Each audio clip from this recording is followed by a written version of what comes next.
Oh, there it is. That's what I like to see. Volatile orb on the ground. That's the first orb I've seen in 586 kills. Have a look at this. 374 mil drop. That's pretty nice to get. We are doing splits, so it's a nice wee 74 mil for me. Have a look at this clip. I've got like the pasta staff, full bandos, bludgeon, Zardome and Godsword. The account is looking pretty stacked and 74 mil in the inventory.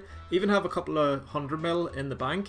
Looking pretty good, but all of that is about to change. You see, I've been loving the Nightmare and I've been actually using the Blood Fury at the Nightmare with the 1%. I'm probably one of the few people in the game that uses it at the minute before it gets its buff. The buff did pass. Have a look at this. 84.1%. Now I downvoted this on all of my accounts because I think it makes the game a wee bit easy. 6% heals. Yeah, 6% is really strong. I was so confident that this here was going to pass because I looked on Reddit, everybody was upvoting it. Didn't really want to see it happen, but I knew it was coming. So I bought loads of Blood Furies, but I'm not going to stop here. I'm going to sell every single item I own in this account and just stick all of my money into Blood Furies because these are going nowhere but up. I don't think people understand how strong 6% is. Now I don't want any use to buy Blood Furies. They've already went from 6 mil to 10 mil or something and they've dropped back down to about 9.2. But I know these are going to be awesome at the Nightmare of Ashihama. And the Nightmare of Ashihama is one of the most profitable bosses in the game at the minute. The Inquisitor's maces went from 600 mil to 900 mil each. All the Inquisitor's armors flew up in price. The orbs, as you've seen in that first clip, are super expensive. So if anything comes into the game that makes the Nightmare of Ashihama easier, is going to be valuable. At the minute, I use it over there and it's pretty strong because the fight's so long. You get a good like couple of heals, couple of sharks pretty much every single fight off 1%. Off 6% is just going to be, yeah, pretty crazy. Anyway, that's why I'm buying blood shards. Let's get these all bought. So you'd think buying stuff would be the easiest part in it, but it actually wasn't. I have multiple membership accounts and I still couldn't buy enough blood shards.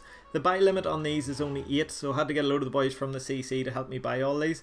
I give them the money and then they bought me the shards, or else they just bought it and then I give them the cash. It's quite funny, Bear Grylls is going the other option. Instead of getting the blood shards, he's going for the Furies, because I think maybe they will go up. More people will need the Furies to attach the shards too, so that's pretty interesting. But yeah, Ant bought me a full 8, so the entire buy limit from him, and I got a few more from other people. We got up to 42 shards, but no, actually we're up to 46 in this clip. This is nowhere near the end, I've still got a bit to go. Before I show you that though, have a look at this clip. This person said I'd buy all your shards. This was earlier on in the day for 270 mil, and they actually accepted both trade screens. But if you have a look at this, it's a really smart scam. This last puts up 1 GP, then the full amount, and that there makes it look like it's been edited, but it's actually at 270 mil. Then she accepted twice the first time. Second time she's actually checking if I'll quickly accept, you know, because she said too slow after showing 270 mil. For any of you who don't know, that's about 20 or 30 mil above the price I'm buying them for. It's really strange. It looks like these only cost 230 mil, but that's because they're way above G mid price. They're actually already a couple of mil above that, so they're worth about 240, 250 mil. She's offering 270. It should be insta buy, you know, but she's actually scamming. What she'll do eventually here is put up a load of money and then take it away, put it down from like 1 bill to 1 mil and double accept really fast. She's trying to condition me into accepting twice really quick. So yeah, if you guys ever see anybody paying way above the money and putting up 1 GP first, it's 100% a scam. She actually has 1 bill on this scamming account. Have a look at this. Now I declined this really quick, so I had to slow it down, but 1 billion on a scamming account, that's pretty crazy. Do you know what I'd love to see? Somebody make like a RuneLite plugin or something like that that auto accepts if it's at the high value, like instantly clicks accept, because that would just destroy this kind of scam. It's a really dodgy one. If people are greedy, they'd see that 1 bill and they'd spam click accept really fast, but eventually she won't show 1 bill. She'll show it to get you clicking that accept button really quick, and then whenever you actually do accept, it'll be like 10 mil or something. So watch out for this one. If anybody's good at making like RuneLite plugins, or if that's even possible, don't know if it is, they could auto check the value and auto accept instantly. That would be awesome. It would just catch all these scammers out. Anyway, let's get back to the blood shards. Right, so here we are back in the game. We're currently sitting on 52 shards, I think it is. I'm going to actually keep 2 for myself, definitely. I'm going to leave 50 in GE selling. I did actually get up to 58 last night, but I don't like just leaving my entire bank in one item and not having anything left over to flip. So what I'm going to be doing is having over 50 until this update goes live. It'll probably take a week or 2 before they implement it into the game. Why is that 1 shard not noted? One sec. So if you have one in G and you collect one singly, it doesn't note it, which is a bit annoying. Slight OCD here, but there we go. Full stack, 52 shards. 58 looked a bit nicer, but I'll just be able to make a bit of money from this 68. I'm going to put everything in it the night before the update goes live and see how high they go. They'll probably flux between like 7 and 10 all week. I don't think they'll move that much. You know, they'll go up and down, but I'm just going to wait till it goes live. That's when things will actually happen and when this will either skyrocket or plummet, whatever. I don't think it'll plummet too far anyway because it's so useful, and if it does, I'm just going to use all 52 at the Nightmare of Ashihama. So I told you guys the Nightmare is really profitable, but I've probably not explained how profitable it is. So here's the math on the screen. Some guys who are really good at math will probably destroy this, but it's pretty close. It's a good estimate anyway.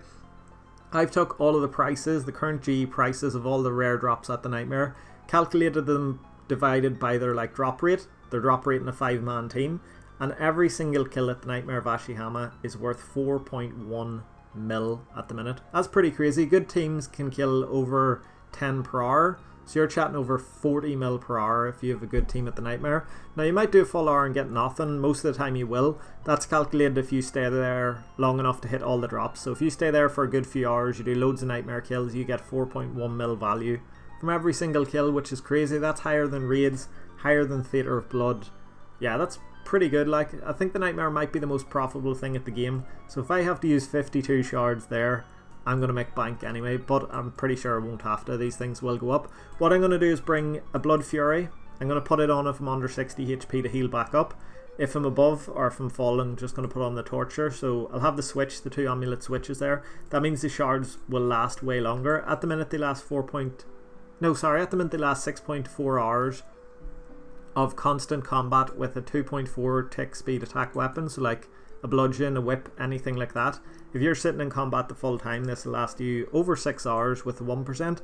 That won't actually half with the 20%, because if you hit a 0 it doesn't remove a charge, so it'll actually still last over 4 hours of constant combat, 4 hours of heals, but you don't have constant combat at the Nightmare. It'll probably last like 7 hours just wearing the Blood Fury, but if you bring a switch it's going to last you about 20 hours. So this here's 20 hours of heals for 10 mil, and when you consider every single kill is 4.1 mil, when you do the math, that's just crazy. Even just for removing all your brews, I mean, you can bring more super restores, you can stay there for longer. There's no way this is going to drop, I don't think. I'm pretty nervous actually, maybe it will. I don't think any of you guys should buy any of these because I just don't want to like promote merchant in case it does drop. I just kind of think it'll go up. So there we go. That's all I've covered for the Nightmare of Ashihama, but there is actually one other thing I want to tell you. So for any of you guys who joined the channel for the Unsmiteable series, the one where I go on about rushing in the Rev Caves, yesterday's update, I'm going to put it on the screen, massively changed the Rev Caves. It nerfed the drop rate by 20%, which I think is awesome.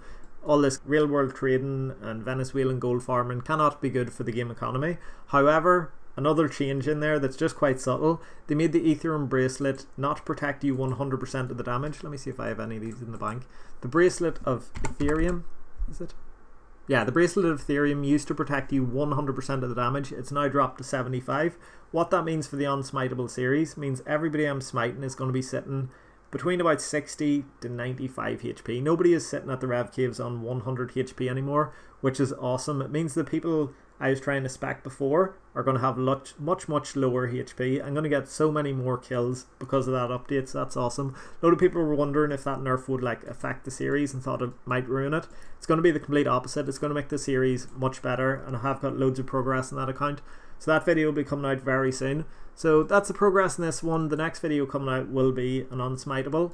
Once again, massive thank you to all you guys. Insane that we're about to hit 20,000 subscribers. Never thought I'd get to that goal. I think we'll probably get there in the next video, which is pretty awesome. So yeah, thank you guys so much for watching this one. I hope you guys have enjoyed it, and hopefully these blood shards don't crash. I'll catch all you guys in the next video. Take it easy. Bye.